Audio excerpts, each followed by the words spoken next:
Año 711. El jefe militar musulmán Tariq Ben Ziyad lidera un ejército de árabes y bereberes que atraviesa el estrecho de Gibraltar. Su objetivo, la conquista de la península ibérica.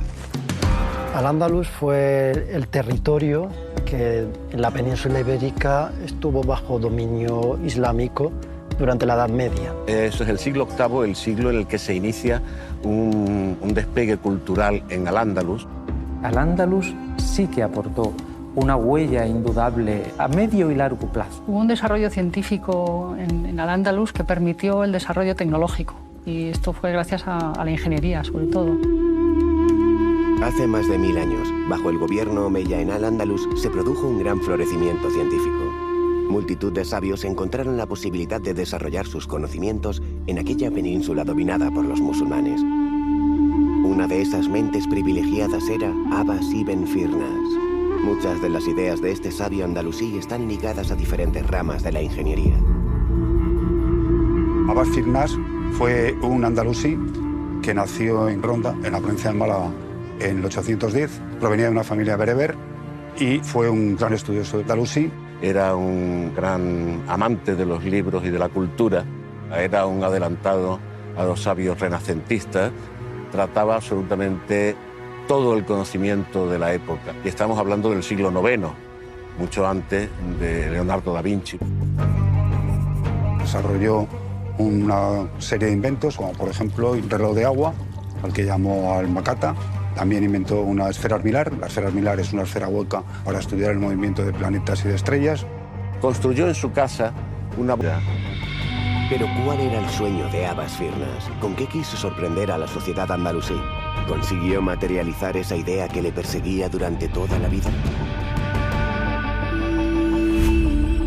La gran creatividad de Abbas ibn Firnas es un fiel reflejo del interés que se vivió en Al-Ándalus por la ciencia y la cultura. Unos conocimientos que más tarde se expandieron por la Europa cristiana. En la península ibérica, con la caída del Imperio Romano, entramos en una época un poco más oscura, con poca capacidad técnica, vamos a decir, de movilizar o de generar grandes infraestructuras. La sociedad islámica tuvo uno de los pies fundamentales en la búsqueda de agua. Venían de lugares en donde el agua era un bien muy precioso, muy escaso. Al llegar a la península ibérica había algo más de agua, con lo cual se introdujeron una serie de mecanismos, de artilugios, para poder extraer el agua. Y entre estos elementos está la noria de tiro.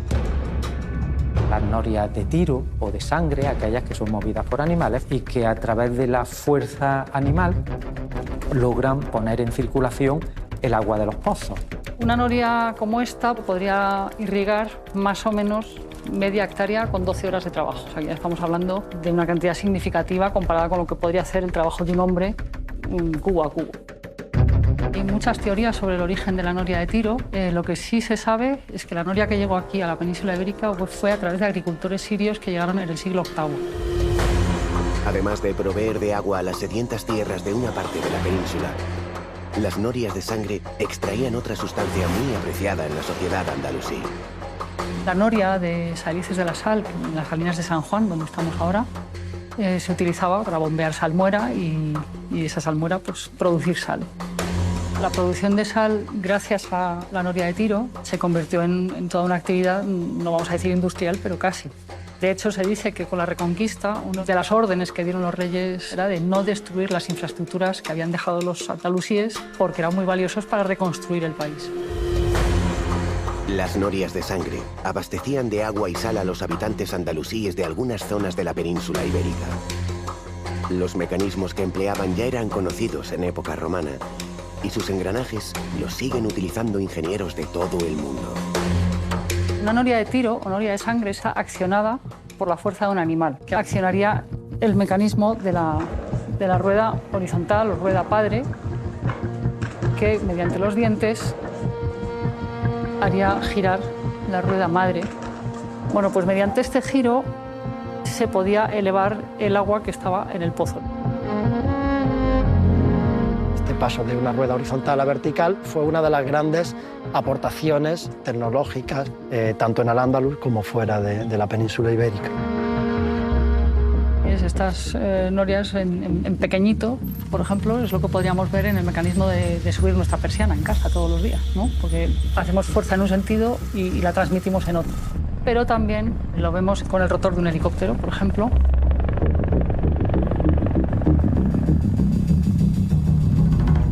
El rotor del helicóptero consigue transformar el movimiento circular horizontal en uno vertical gracias a los engranajes que se encuentran en la caja de transmisión principal. En esta manivela iría este eje que sale directamente del motor. Gracias a los engranajes se pasa de un movimiento circular vertical a un movimiento circular horizontal, lo cual permite que las palas del rotor giren, lo que permite el vuelo del helicóptero. El principio de engranajes que movían las ruedas de sangre en Al-Ándalus es exactamente el mismo que permite que los helicópteros surquen en la actualidad los cielos de cualquier lugar del mundo. En la mecánica actual, este principio lo podemos encontrar pues, en bicicletas, en coches, en submarinos. Los mecanismos de la rueda de sangre han servido como inspiración para la puesta en marcha de multitud de objetos utilizados en el siglo XX. Que la depositan en las acequias para el riego de los campos, de los jardines o simplemente para el abastecimiento de agua en grandes ciudades. Evidentemente, en algunas zonas del Al-Ándalus fue una revolución porque este tipo de noria eleva 42 litros por segundo, igual que un motobomba. Desde el punto de vista agrícola supone reducir a 1/3 el tiempo de trabajo, de triplicar la rentabilidad que se obtiene con trabajo hecho por el hombre directamente o bien por los animales. No sabemos realmente cómo se construían nuestras norias. Sabemos que se contrataba a los artesanos constructores de norias. Cuando terminaban en un sitio, los reclamaban para ir a otro sitio a construir más norias. Tenemos referencias de norias en toda la zona de Al-Ándalus. Por ejemplo, el río Guadalquivir tenía muchas norias, el río Tajo también, en el Ebro había muchas, hasta en Galicia había norias en toda la península ibérica. Se sabe que las primeras que se tienen noticias fue en una zona donde hay ríos importantes como el Tigris y el Éufrates, en la zona de Persia. En época romana, en época griega, se habla de determinados tipos de norias, pero digamos que ellos son los responsables de su reintroducción a gran escala en la península ibérica. La noria introduce el concepto de volante de inercia. Las norias incorporan un peso que se situaba en la circunferencia. La circunferencia era mucho más pesada que el resto, que le hace mantener el movimiento aunque la corriente disminuyera en su caudal. Con esa inercia se mantenía girando justamente durante más tiempo. ¿Pero qué ha ocurrido con aquel volante de inercia que usaban los musulmanes hace más de 1000 años? ¿Sigue presente en nuestra ingeniería moderna? El volante de inercia dentro del motor es esta pieza redonda que vemos aquí. Hace una función de transmisión de toda la energía que va almacenando cinética para estabilizar lo que es el giro, para que sea más homogéneo. Y sobre todo nos sirve para evitar vibraciones y tirones molestos durante la conducción. Viendo el movimiento de las norias tal cual introdujeron los musulmanes en Al-Ándalus, evidentemente es un movimiento muy similar y parecido a un volante de inercia. El volante de inercia lo podemos ver además también en elementos como en los tocadiscos, en centrales hidrográficas de agua, donde mantienen pulso giratorio para generar electricidad. Entonces, el volante lo podemos encontrar en muchísimos aparatos de hoy en día. Gracias al principio del volante de inercia, que actuaba en la noria hidráulica, hoy podemos conducir nuestros coches sin que den tirones. Nuestros discos siempre giran a la misma velocidad y la creación de energía en las centrales eléctricas es lineal y constante. Pero además del agua, los musulmanes aprovecharon los vientos que soplaban en la península ibérica para crear energía. ¿Pero cómo lo hicieron? ¿Qué tecnología implantaron en Al-Ándalus para beneficiarse de la fuerza de las corrientes aéreas?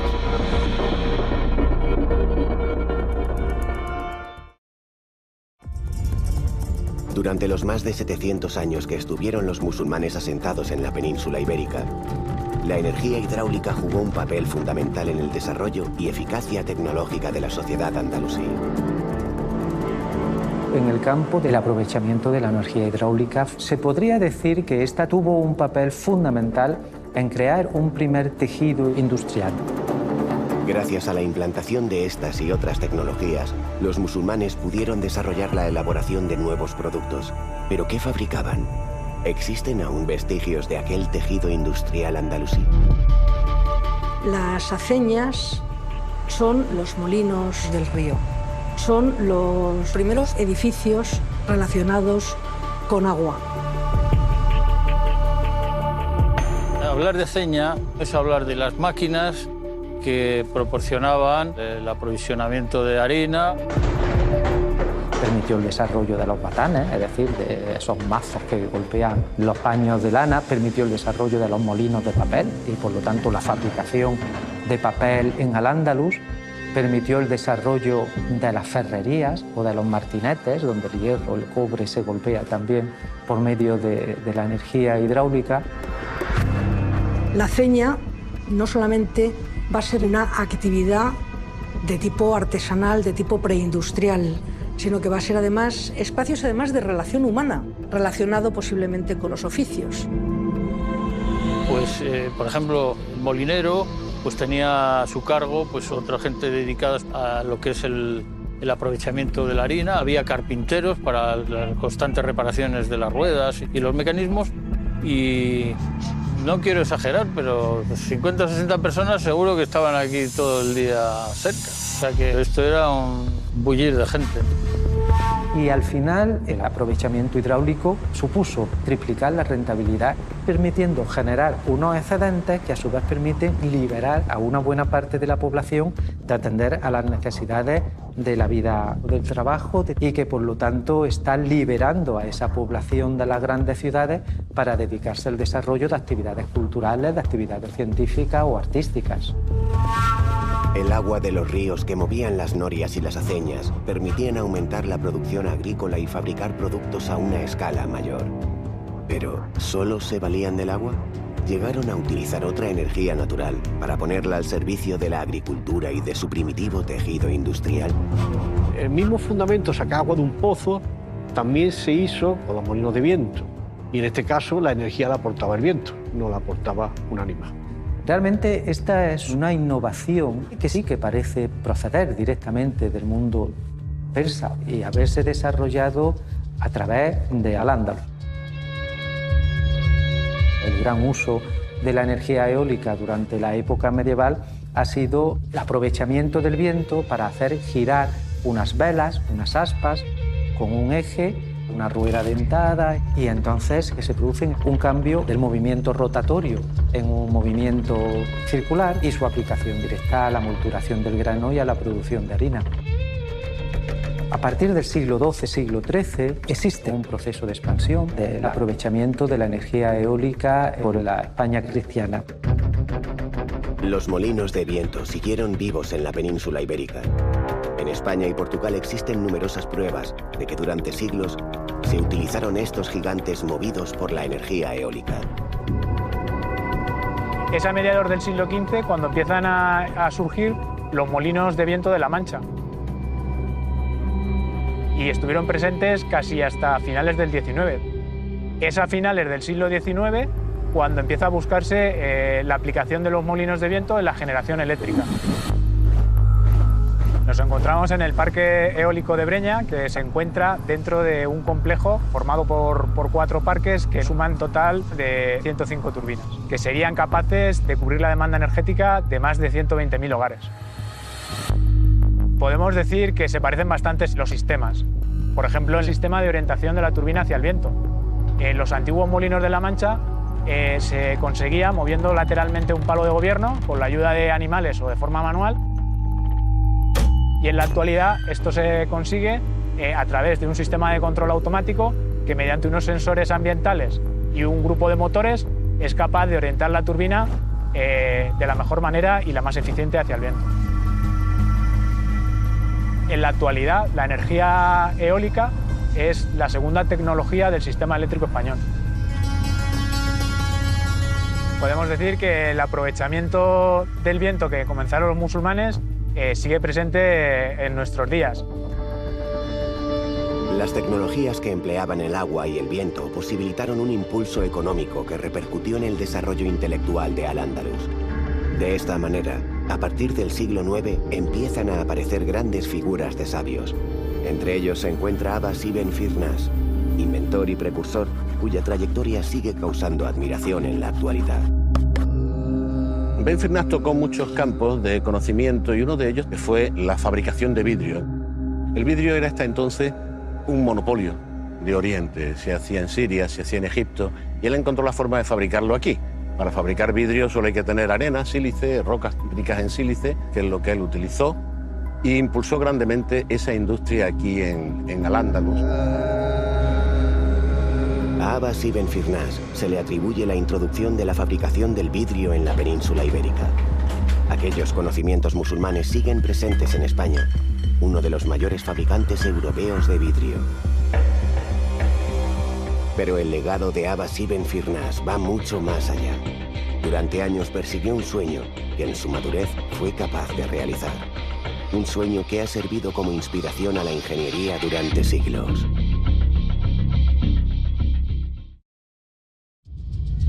El progreso industrial y científico que se produjo en la península ibérica dominada por los musulmanes sería difícil de entender sin el desarrollo de ciudades como Toledo, Córdoba, Almería o Granada.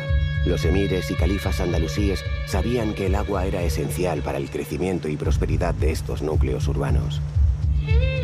La canalización de las conducciones de agua a nivel urbano fue bastante importante, porque una urbe no puede existir si no tiene un abastecimiento. Normalmente las ciudades que conquistó el mundo musulmán pues tenía un río próximo. Madrid es el único caso, sería casi la única excepción donde el curso fluvial está un poco apartado. Entonces, por eso mismo, el río Manzanares está lejos de lo que es la colina donde se asienta Madrid. Sin ir más lejos, Madrid deriva de Masrid, y Masrid es un término árabe que derivaría de uno latino, que es matriz. Como todos sabemos en castellano, es el origen. El origen, en este caso, del agua, que es el elemento principal para el Islam. Madrid cuenta con el río Manzanares, que es un río pequeño, con un caudal intermitente y necesitan un aporte de agua permanente. Todo indica que el origen de Madrid fue un asentamiento militar que se levantó sobre una colina para controlar a los cristianos del norte. Con un río tan irregular, ¿cómo consiguieron abastecer de agua a sus tropas?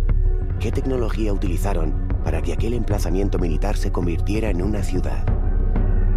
Aquí en Madrid, los viajes de agua es un sistema de conducciones subterráneas que captan, conducen y canalizan el agua del nivel freático hasta una población que no tiene suministro de agua o que el suministro que tiene es insuficiente.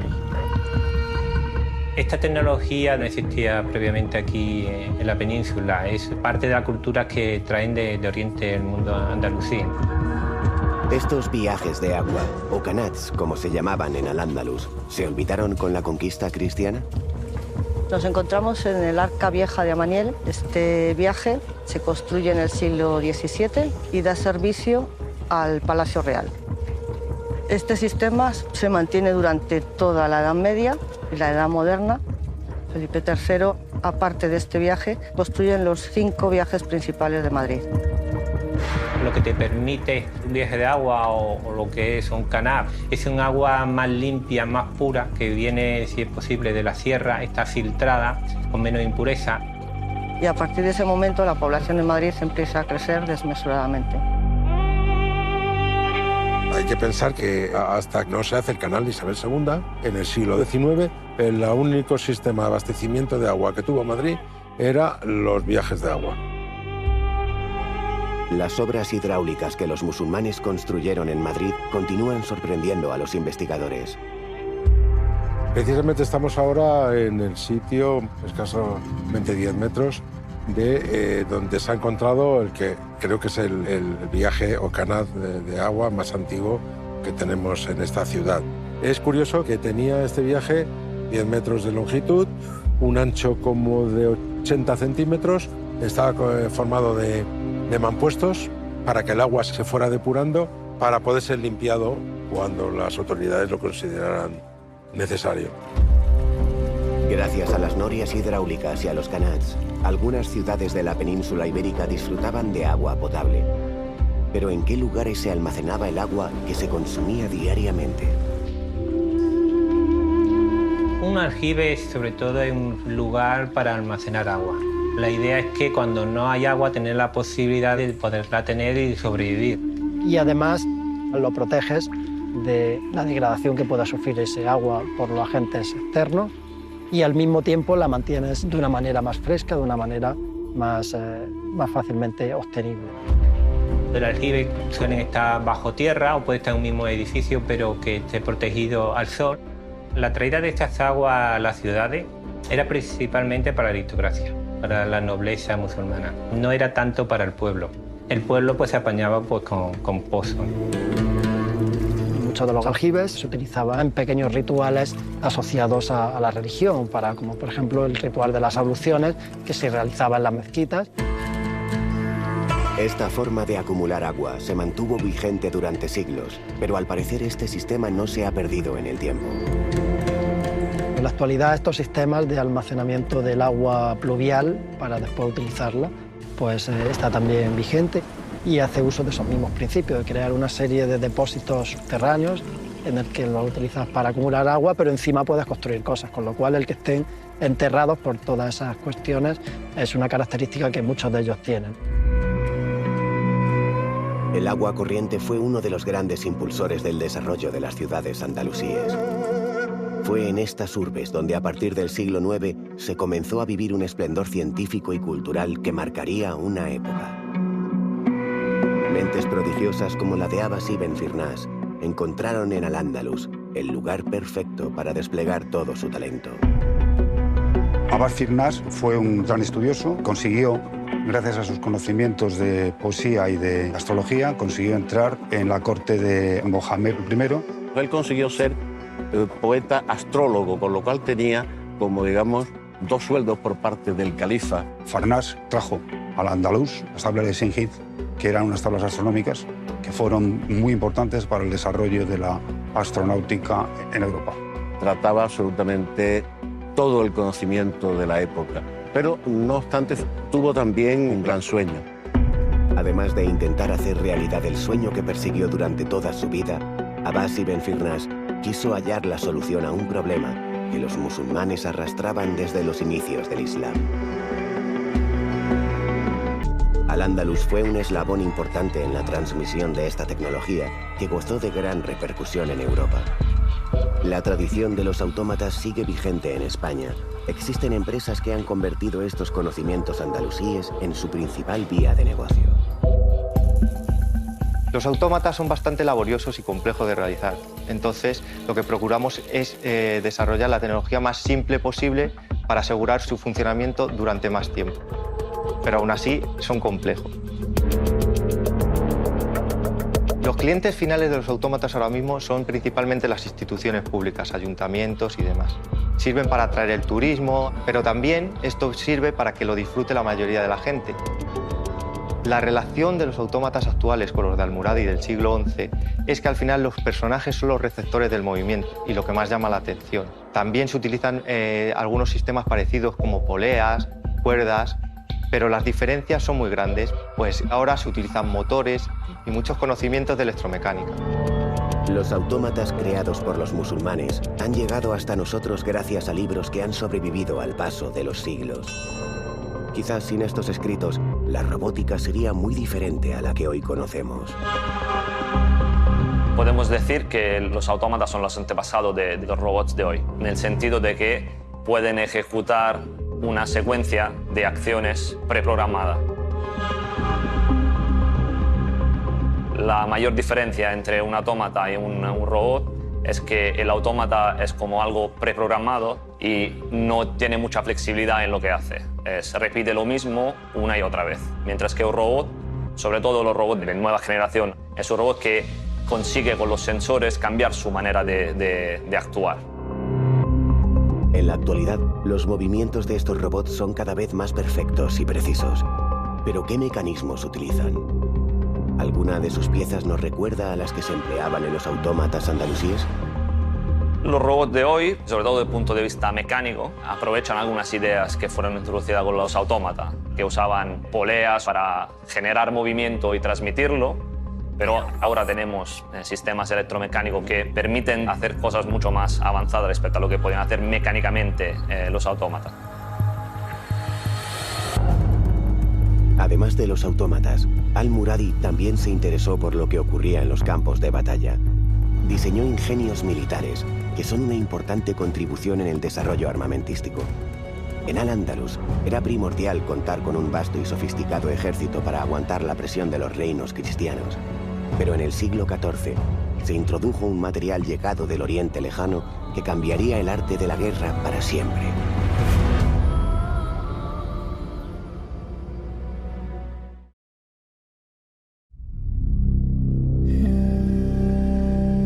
A las clepsidras y autómatas hay que sumar una serie de artilugios e ingenios ideados por Al-Muradi, que seguramente asombraron a la sociedad de su época. El libro de los secretos de Al-Muradi es un manuscrito que contiene unos 30 proyectos de distintos tipos de máquinas. Incluyen autómatas, movibles, clepsidras y que incluye también referencias a algunas máquinas de guerras. Lo más interesante, lo más relevante de la propuesta tecnológica y militar de Al-Muradi es la utilización de unos mecanismos que permiten elevar determinados artefactos. Entre las máquinas de guerra, quizás el más llamativo sea una plataforma que permite elevar un ariete hasta una altura determinada. Cuando se pone en marcha, unos operarios moverían mediante un sistema de polea el ariete para que golpease una puerta en altura o la parte superior de una muralla. Desconocemos si los ingenios de Al-Muradi se llegaron a poner en marcha. Lo que sí queda patente es el interés de los gobernantes islámicos por la tecnología aplicada a la guerra. El descubrimiento de la pólvora se produjo en China, fue introducida en la península ibérica por parte de los musulmanes, pero también hay que tener en cuenta que en ese momento los musulmanes se encuentran a la defensiva y se tratan de importar tecnologías que sean capaces de frenar la expansión cristiana. Desde luego, lo que sí está claro, que es en el mundo islámico donde el papel militar de la pólvora se consolida. Los musulmanes entendieron que la pólvora podía ser un gran aliado en el campo de batalla. De esta manera, surgió una carrera armamentística donde destacó un hombre que cambió la artillería para siempre. Al-Ramá es un ingeniero de origen persa. Su obra es muy importante, es realmente determinante, por cuanto que en ella por primera vez encontramos unas propuestas de elaboración de la pólvora que son absolutamente eficaces. La pólvora es una sustancia que está compuesta por 3 elementos, carbón, salitre y azufre, siendo el salitre el elemento dominante. Aparte de eso, es verdad que Al-Ramá recoge toda una tradición de utilización de la pólvora en distintos artefactos, fundamentalmente cohetes, bombas de manos de carácter explosivo, y sin duda lo más singular sea por la concepción de un arma que puede desplazarse sobre las aguas y que es autopropulsada. De ahí que se haya hablado de él como el creador de un verdadero torpedo. El torpedo que propone Al-Ramá está compuesto de 2 láminas abombadas que forman un huevo, y obviamente dentro de ese huevo lo que hay es una carga explosiva y que va acompañado de 2 varas laterales que permiten mantener la recta dirección del objeto y que es propulsado por un cohete. Parece lógico que la utilidad de este instrumento era atacar un barco a distancia a través de la superficie del agua. Es cierto que la idea que subyace del arma es la misma. Es la utilización de un proyectil desde un barco contra otro barco, en el caso del Ramá en la superficie del agua, en el caso de los torpedos por debajo del agua. Los ejércitos cristianos poco a poco avanzan hacia el sur. Toman ciudades y tierras dominadas por los musulmanes durante siglos. Ante esta presión militar, los andalusíes buscan algún revulsivo para combatir y contener los ataques cristianos. Los musulmanes de Al-Ándalus en la península ibérica están introduciendo un tipo de armas que es capaz de proyectar, de disparar un proyectil y que es propulsado por fuego. Entendemos que por pólvora. La primera imagen que tenemos de un cañón en un manuscrito es muy diferente a lo que entendemos por un cañón, porque la forma que tiene es como de una vasija que se utilizaba, curiosamente, no para lanzar proyectiles esféricos, sino que se utilizaba para lanzar flechas. Quizás lo que más destacan es el pavor que causaban en el enemigo, sobre todo por la novedad que aportaban. No era tanto el daño que era capaz de realizar sobre un conjunto de guerreros, sobre el enemigo en definitiva, cuanto el ruido que producían, que era capaz de asustar a hombres y sobre todo a caballo. Los truenos de mano o palos de fuego eran el arma de fuego más arcaica que existe. Era un cilindro de metal con una recámara, tenía arriba un orificio que se llamaba oído, con un pequeño recazo donde echaba la pólvora. Metíamos la pólvora, metíamos el proyectil, que era un bolaño, que podía ser de hierro o de piedra, lo comprimíamos y apuntábamos hacia el enemigo disparando. Los cañones ya en el siglo XIV pues resultaba para quien lo veía desde la distancia muy complicado entender cómo se metía un proyectil en un tubo y salía con una potencia desmesurada y qué era lo que lo proyectaba. Eran capaces de destruir murallas y torreones que antes eran inexpugnables. Los sitios y las guerras son mucho más cortas. Antes no había batallas, todo se hacía por sitios. Podían estar 1 año, 2 años, hasta que estos se rendían por hambre. Entonces lo que antes costaba 1 año, ahora podía costar tranquilamente 1 mes o poco más. Los efectos de la artillería sobre las poblaciones es absolutamente devastador. El testimonio castellano denota sorpresa cuando alude a esas máquinas que son capaces de proyectar lo que denominan como pellas de fuego y que si impactaban sobre una persona eran capaces de cercenarle de cuajo un miembro, cortarle un brazo, una pierna y posiblemente la muerte era prácticamente inmediata. En el siglo XIV, los nazaríes hicieron uso de la pólvora en sus enfrentamientos contra los ejércitos cristianos. Pero si disponían de una tecnología militar más avanzada, ¿cómo es posible que los musulmanes fueran derrotados en el campo de batalla?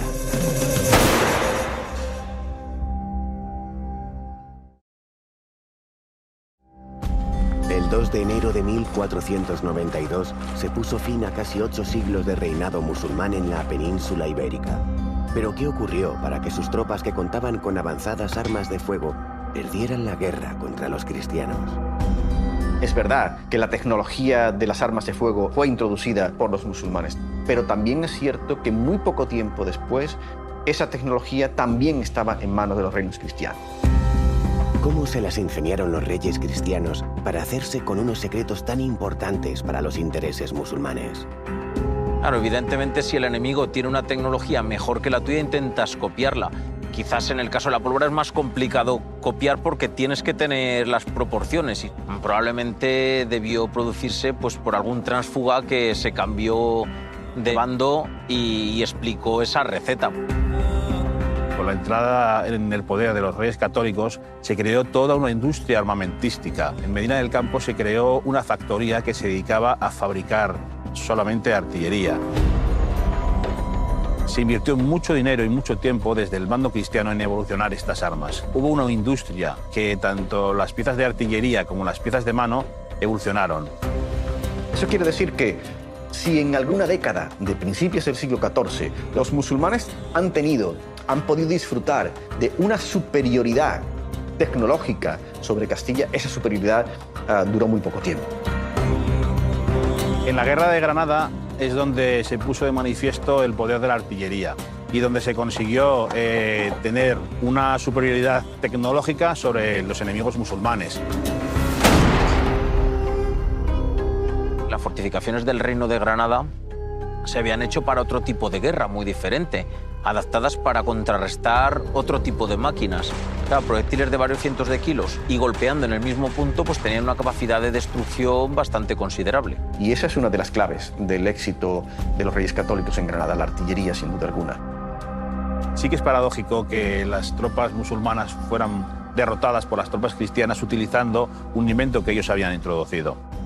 La pólvora es el arma decisiva, es el arma o el elemento que permitió cambiar la forma de entender la guerra. Prácticamente se podría decir que la artillería de pólvora pues, fue determinante hasta ya el siglo XX. Los musulmanes fueron víctimas de sus propios prodigios, pero su legado sigue vigente. Desde entonces, la artillería en los campos de batalla ha sido vital para ganar guerras.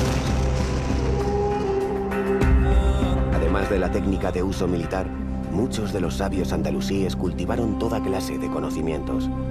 Un ejemplo fue Abbas ibn Firnas, precursor de los relojes mecánicos y responsable de la introducción del cristal tallado en la península ibérica. Además de estos logros, este malagueño buscaba la manera de hacer un viejo sueño realidad. Su gran sueño fue el vuelo, fue echar a volar. Tardó en realizarlo, supongo, porque tuvo que realizar muchos estudios observando y comprobando cómo podría fabricarse un instrumento que le permitiera ese vuelo y mantenerse en vuelo y caer al suelo de una forma sana. Llevo años observando el vuelo de las aves, el despliegue de sus alas, sus suntuosos movimientos. Todo esto me lleva a pensar que el ser humano, ayudado de mecanismos precisos, es capaz de volar.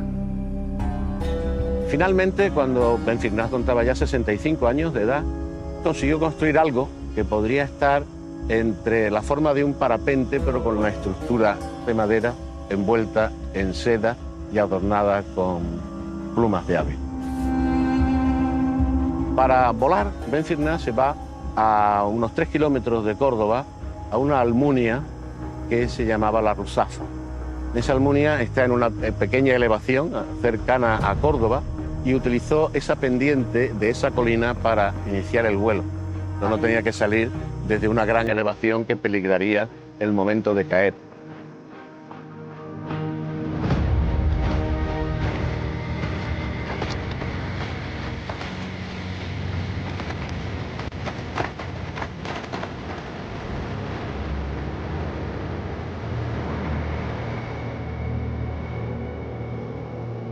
Abbas Ben Firnas consigue efectivamente un vuelo.